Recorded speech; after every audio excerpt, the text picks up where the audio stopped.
रत्नागिरी जिल्ह्यातील साखरपा परिसरातील भडकंबा बौद्धवाडीत मध्यरात्री वाघाचा थरार पाहायला मिळाला।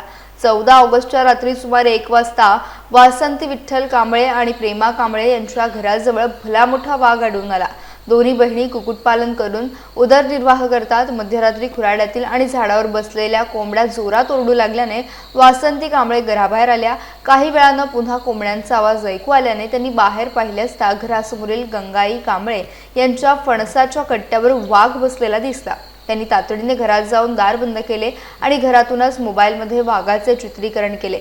या घटनेची माहिती सामाजिक कार्यकर्ते आणि कृषी उत्पन्न बाजार समितीचे संचालक प्रशांत म्हणजेच बापू शिंदे यांना देण्यात आली। त्यांनी तातडीने देवरुख वन विभागाशी संपर्क साधला। परिसरातील झाडी झुडपांचा फायदा घेऊन वाघ पुन्हा गावात येण्याची शक्यता असल्याने वन विभागाने तातडीने पिंजरा लावून बंदोबस्त करावा अशी मागणी प्रशांत शिंदे यांनी केली।